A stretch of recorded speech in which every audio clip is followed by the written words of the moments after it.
আল্লাহর সামনে যেতে হবে কিনা ভালো করে বুঝেন। উদাহরণটা বোঝানোর জন্য বললাম, কারো প্রতি বিদ্বেষ থেকে বললাম না। ভালো করে চলেন, সামনের আয়াত, 4টা আয়াত আর বলবো, গভীর মনোযোগে খেয়াল করেন। আল্লাহ বলছেন, فَالْيَوْمَ لَا تُظْلَمُ نَفْسٌ شَيْئًا وَلَا تُجْزَوْنَ إِلَّا مَا كُنتُمْ تَعْلَمُونَ। আমার বান্দা, আল্লাহ রাব্বুল আমিন তোমাকে ধরবেন, কিন্তু মনে করো না ওই দিন কোনো ব্যক্তির প্রতি জুলুম করা হবে, ওই দিন কারো প্রতি জুলুম করা হবে না, হিসাব বরাবর করা হবে। আল্লাহ বলতেছেন, ওয়ালা তুজজাউনা ইল্লা মা কুনতুম তা'মালুন, তুমি যা করছো রব্বুল আমিনের কাছে ওই দিন রিওয়ার্ড দিয়ে দেওয়া হবে। মাল্টিপ্যাক্সের মাহফিল, আসমান থেকে টপ টপ করে বৃষ্টি পড়ছিল, বাড়ির মধ্যে যে শুয়ে পড়তে পারতাম, কিন্তু এই কোরআনকে মহব্বত করে মাঠের মধ্যে বসেছিলাম। আমার নবী বলছেন, জান্নাতে যখন মানুষ যাবে, যাওয়ার পরে একদল লোক দেখার পরে বলবে, ওরে ভাই, তোমাকে তো আমি চিনতাম, কিন্তু জান্নাতে তোমার এত মর্যাদা কেমনে হলো? ওই মানুষগুলা বলবে, ভাই, জান্নাতে, একই জান্নাতে থাকার পরে আমার মর্যাদা কেন হইতে জানো নাকি? দুনিয়ার বুকে মাজালিসুল জিকির ছিল, কোরআনের মাজলিস ছিল, আমি দাঁতে দাঁত কামড়ায়া আমার সময়কে উপেক্ষা করে আমি কোরআনের মজলিসে বসতাম, আমি মাজালিসুল জিকিরে বসতাম, আল্লাহ আল্লাহ নবীর কথা যেখানে হতো ওই জিকিরগুলো আমি গ্রহণ করার চেষ্টা করতাম। আমার অন্য কোন আমলে নয়, কেবল ওই সময় বিনিয়োগ করার কারণে রব্বুল আমিন আজকে আমাকে জান্নাতে এই মর্যাদা দিয়ে দিতে। সুবহানাল্লাহ।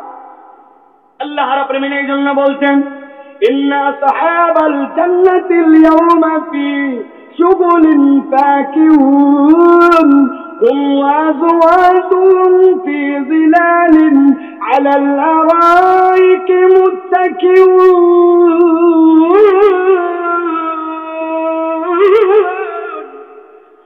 আল্লাহ রাব্বুল আমিন বলছেন, আমি আল্লাহ রাব্বুল আমিন হিসাব বরাবর করব। তবে রব্বুল আমিন জানাচ্ছেন, ইন্না আসহাবাল জান্নাতিল ইয়াওমা ফি শুগুলিন ফাকিহুন। সুবহানাল্লাহ। আল্লাহ বলতেছেন, এত মজার তাফসীরের মধ্যে মুফাসসিররা করেছেন, আল্লাহ বলতেন এখানে শুগুলিন ফাকিহুন বলেছেন। আল্লাহ বান্দা জান্নাতে যাওয়ার পরে কখনো তার নিদ্রা আসবে না, আর জান্নাতের মধ্যে সব সময় সে আনন্দে চিত্তে থাকবে। দুনিয়ার বুকে আমাদের এরকম হয়, একটা জিনিস পছন্দ করতে অনেক ভালো লাগছে, কিন্তু এক সময় যে মনে হচ্ছে না আর কত আর ভালো লাগে না। কিন্তু আল্লাহ বলতেন, শুগুলিন ফাকিহুন, তারা ফলে ফুলে এমন ভাবে সেই জায়গায় মশগুল থাকবে, আল্লাহ এক মুহূর্তের জন্য জান্নাতের আনন্দ তাদের থেকে দূর করবেন না। ওই ব্যক্তি তারা পরকালকে বিশ্বাস করে দুনিয়ার জীবনটা পরকালের দিকে তাকায়া চালাইছিল। আল্লাহ বলছেন, মাল্টিপ্যাক্সের মাহফিলে ছেলেরা সামনে আসছে, মেয়েরা কি আসে নাই? অনেক মেয়েরা আসছে। আল্লাহ বলছেন, ও মা বোন, কান খাড়া করে শুনেন, হুম আজওয়াজুহুম ফি যিলালিন আলাল আরাইকি মুত্তাকিউন। আল্লাহ বলবেন, ওই জান্নাতে যাওয়ার পরে এরকম চেয়ার থাকবে, পাশাপাশি স্বামী স্ত্রী বসবে, জান্নাতের মজমা কায়েম হবে। আল্লাহ বলছেন, তাদেরকে উচ্চ আসনের মধ্যে বসায়া রব্বুল আমিন তাদের স্ত্রীকে সেই জায়গায় দিয়ে দিবেন। কেবলমাত্র স্বামী নয়, কেবলমাত্র স্ত্রী নয়, আল্লাহ কোরআনের অন্য আয়াতে বলেছেন, তুমি যদি তোমার পরিবার পরিজনকে ইসলামের উপর রাখতে পারো, আল্লাহ আমাদের পরিবার পরিজন গুলাকেও আল্লাহ রব্বুল আলামিনের জান্নাতে পাশাপাশি হাজির করে দিবে। সুবহানাল্লাহ। এর মধ্যে ইউনিক হবে একদল, শুনবেন, ইউনিক হবে একদল। এইরকম লোকটা একটু খুঁজে নিয়েন। একদল লোক জান্নাতে যাওয়ার পরে জান্নাতে থাকবে, হঠাৎ করে একদিন ফেরেশতাদেরকে বলবো, ফেরেশতা, জান্নাতের মধ্যে আমার অমুক বন্ধুটাকে দেখতেছি না কেন? অমুক ওই কোথায়? সাথে সাথে বলবে, সে তো জান্নাতে আসতে পারে নাই। আল্লাহকে বলতে শুরু করবে, আল্লাহ, আমার ওই দোস্তর সাথে আমার যে সম্পর্ক ছিল, জান্নাতে না আসলে আমার জান্নাতে ভাল লাগে না। রব্বুল আলামিন বলবেন, জান্নাতের মধ্যে আসার পর আমার বান্দা মন খারাপ করে থাকবে, তার বন্ধু জান্নাতে আসতে পারে না, হতে পারে না। ফেরেশতা, যাও যাও, ওই বান্দাটাকে জাহান্নাম থেকে মুক্ত করে দাও। জাহান্নাম থেকে যেই না তাকে উঠানো হবে, জাহান্নামের মধ্যে লোকজন বলবে, আরে এই লোকের তো কোনো ভালো আমল আছে আমাদের জানা নাই, অথবা এই লোক দুনিয়ার বুকে অনেক কিছু করছে এরকম তো জানা নাই, এই লোক তারপরেও জাহান্নাম থেকে কেমনে মুক্তি পায়? সাথে সাথে ফেরেশতারা তাদের কাছে বলবে, ও ওই লোকটার একটা বন্ধু জান্নাতে গেছে, জান্নাতে যাওয়ার পরে সে জান্নাতে তার দোস্তকে খুঁজেছে, বন্ধুকে খুঁজেছে, মিস করেছে। ওই জান্নাতে মিস করার কারণে আল্লাহ রাব্বুল আলামিন এই জাহান্নামী বান্দাকেও মাফ করে জান্নাতে ঢুকায় দিয়েছে। কত বন্ধু খুঁজলাম, কত লোকের সাথে ঘুরলাম, কোন লোকটা আমাকে জান্নাতে যায় খুঁজবে, এইরকম মানুষকে আমি এখন পর্যন্ত চুজ করতে পারলাম না। আমার সম্পর্ক বেনামাজির সাথে, আমার সম্পর্ক বিড়িখোরের সাথে, আমার সম্পর্ক গীবতওয়ালার সাথে, আমার সম্পর্ক আলেম ওলামার সাথে না, আমার সম্পর্ক এমন কোন নেককার মানুষের সাথে নয়।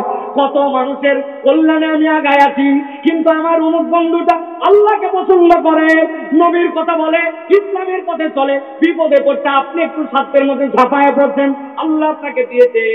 আল্লাহ রাব্বুল আমিন যদি এটাকে কবুল করে নেন, ওই জান্নাতে যাওয়ার পরে কিন্তু এরকম বন্ধু আপনাকে খুঁজে নিতে পারে। বলেন তো একটু চিৎকার করে, আমাদের এরকম বন্ধু থাকার দরকার আছে কিনা? কথা বলতে হবে, আছে কিনা? দাঁড়ায় যারা আছেন আছে কিনা? কিন্তু বাঙালি বড় চালাক, গভীর চালাক। যেই না আপনি বলবেন এরকম বন্ধুর সাথে তোমার থাকতে হবে, মন খারাপ করে আমাদেরকে বলে হুজুর সমাজটা শেষ হয়ে গেছে, এরকম লোক আর নাই, ভালো মানুষ আর খুঁজে পাওয়া যায় না কিনা। তারা এই কথা বলে এরা টাউট নাম্বার 1। বলবেন হুজুর এত বড় কথা আপনি বললেন ছোট মুখে, আমি এই জন্যই কথা বলি, আপনি বলেন লোক পাওয়া যায় না, এরকম লোক কোথায় পাবো? আমার বক্তব্য হচ্ছে আপনার লোক খোঁজা লাগবে কেন? আপনি আমি যদি এরকম লোক হয়ে যাই, তাহলে একটু অন্যজন আমাদেরকে খুঁজে পায়, নিজে হবে না অন্যকে খোঁজে, আছে কিনা? আজকে থেকে চিন্তা করেন, তাহলে আমার পরিবর্তন দরকার। রব্বুল আমিন প্রত্যেকটা কথা, প্রত্যেকটা বিষয়ে রব্বুল আমিন হিসাব দিবেন, জুলুম করবেন না।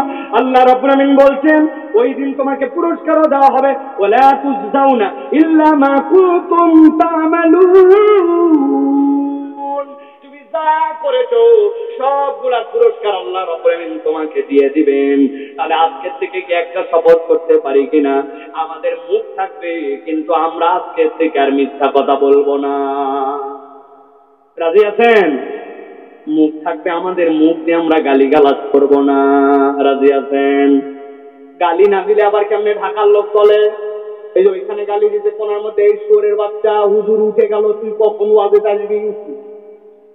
নাই, কথায় কথায় আমরা গালি দেই, কথায় কথায় আমরা মুখ খারাপ করি। শালার বেটা বলি, নিজের আপন স্ত্রীকে অনেক সময় মাথা গরম হয়ে গেলে ময়াকার বয়ে দীর্ঘই বলি। বানান করে দিব না ভাই? বানান করা লাগবে না, খবরদার। তাহলে আজকে শপথ নিলাম যে আমরা মুখ থাকবে মিথ্যা বলবো না, মুখ থাকবে গীবত করবো না, মুখ থাকবে গালি দিব না। রাজি আছি ইনশাআল্লাহ? চলেন এবার আর 3টা আয়াত বলবো, চলেন। আল্লাহ রাব্বুল আমিন বলছেন ওই দিন তাদের স্ত্রীকে নিয়ে তারা ওইখানে সুন্দরভাবে তারা উদযাপন করবে, খেলান দিয়ে দিয়ে রব্বুল আমিনের মজলিসের মধ্যে তারা হাজির হবে। আল্লাহ বলতেন লাহুম ফিহা ফাকিহাতু ওয়া লাহুম মা ইয়াসতাউন। প্রত্যেকটা শব্দ আল্লাহ বেছে বেছে চয়েস করেছেন। আল্লাহ এই জায়গায় বলেন নাই লাহুম ফিহা ফাকিহাতু ওয়া লাহুম মা ইয়াসআলুন। আল্লাহ বলছেন তাদের জন্য ফল থাকবে আর তারা অন্তরে যা চাইবে। ইয়াসআলুন আল্লাহ বলেন নাই। আপনি যদি কোনো কিছু কামনা করেন তাহলে তার পিছনে আপনার প্রচেষ্টা লাগে, কিন্তু আল্লাহ বলছেন ইয়াসআলুন, ওই বান্দা ডাকতে দেরি হাজির হতে দেরি নাই। সুবহানাল্লাহ। নবীজি সাল্লাল্লাহু আলাইহি ওয়াসাল্লাম জান্নাতের বর্ণনা দিচ্ছেন। এক সাহাবিয়ান লাভ দিয়েছে, বলছে ইয়া রাসূলুল্লাহ, অনেক তো শুনলাম জান্নাতের বর্ণনা, আপনার কাছে কেবল জানতে চাই জান্নাতের মধ্যে অত কিছু লাগবে না, জান্নাতের মধ্যে একটা ইয়ামাহা এফজেডএস মোটরসাইকেল পাওয়া যাবে কিনা? কি কয় হুজুর? নবীজি ওই সময় তো মোটরসাইকেল ছিল না, কিভাবে সাহাবী কথা বললেন? হ্যাঁ, ওই সাহাবী ঘোড়া চালাতেন, উনি এসে বলতেন ইয়া রাসূলুল্লাহ, জান্নাতের মধ্যে ঘোড়া পাওয়া যাবে কিনা? নবীজি বলছেন হ্যাঁ, না ঘোড়া পাওয়া যাবে না। একটু আগে আপনি বলছেন ঘোড়া কেন, যা ইচ্ছা তাই পাওয়া যাবে, এখন বলছেন ঘোড়া পাওয়া যাবে না। নবীজি বললেন ঘোড়া তো পাওয়া যাবে, কিন্তু দুনিয়ার তো এরকম ঘোড়া হবে না। তোমার ঘোড়াটা হবে স্ফটিকের মতো, ওই যে টেবিলের উপর আগে থাকতো এক ধরনের, দেখতেন পেপার ওয়েট, ভিতরে ফুল থাকতো, এপার ওপার দেখা যায়, দেখতেন। আর ঘোড়াটা স্ফটিকের মতো হবে। ওই ঘোড়াটা 70,000 আর পর্দা পাখা হবে, ঘোড়ার পিঠে উঠে একবার তুমি বসে বলবে চল, তোমার চোখের পলক খেলার মধ্যে আল্লাহ জান্নাতের মধ্যে ৭০,০০০ বছরের রাস্তা তোমাকে পার করায় দিবে। এক সাহাবী বলছে, ইয়া রাসূলুল্লাহ, ইয়াং সাহাবী ওর মোটরসাইকেল লাগবে, আমি ভারী সাহাবী আমার 4 চাকা লাগবে। আরবের 4 চাকা কি উট? আল্লাহ নবী বুঝলেন আমার সাহাবীদের মনের মধ্যে জোশ এসে গেছে। নবীজির সাথে সাথে বলেন, ও সাহাবীরা, এক একজন তো এক এক কথা এখন বলবে, আমি তোমাদের জন্য কনফিউশন দিয়ে দেই। নবীজি বললেন, মা লা আইনুন রাত ওয়ালা উযুন সামিআত ওয়ালা খাতার আলা কলবি বাশার। আমার উম্মত, তোমার যা কান যে পর্যন্ত শুনেছে, তোমার কানের সৌন্দর্য শোনা যেখানে শেষ, তোমার চোখ যে পর্যন্ত সৌন্দর্য দেখেছে যেখানে দেখা শেষ, আর তোমার অন্তর যে পর্যন্ত কল্পনা করেছে, তোমার অন্তরের কল্পনা যেখানে শেষ, আল্লাহ রাব্বুল আলামিন জান্নাত সেখান থেকে তোমার জন্য দেওয়া শুরু করবে। সুবহানাল্লাহ। ওই জান্নাতে আমরা যেতে চাই তো প্রিয় ভাইরা, আল্লাহ রাব্বুল আলামিন তরিকা বলে দিচ্ছেন। এবার ওই জান্নাতে যদি যেতে চাও, এই 2টা আয়াত বুঝে নিয়ে বাড়িতে চলে যাও। কেমনে যাবে? গভীর মনোযোগে খেয়াল করেন। আল্লাহ বলছেন, সালামুন কওলাম মির রাব্বির রহিম ওয়ামতাজুল ইয়াওমা আইয়ুহাল মুজরিমুন।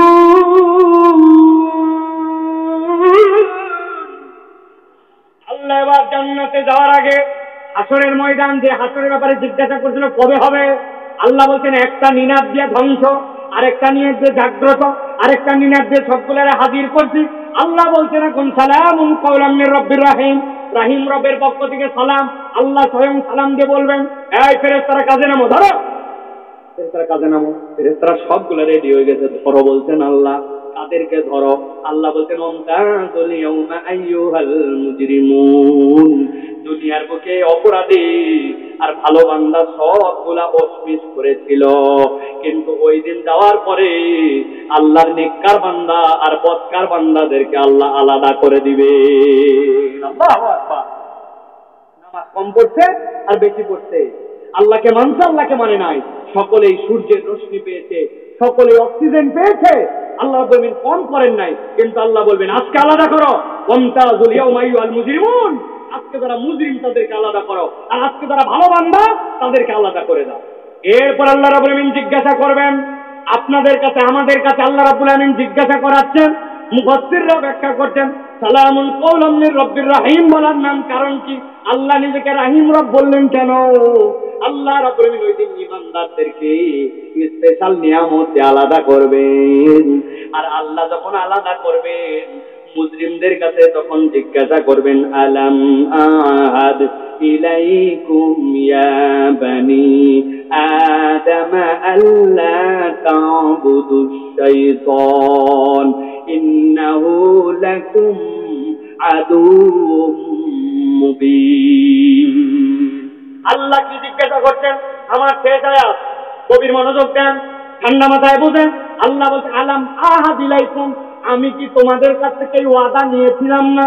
আমি কি তোমাদের কাছে বার্তা পরিষ্কার করি নাই? আমি কি তোমাদেরকে জানাই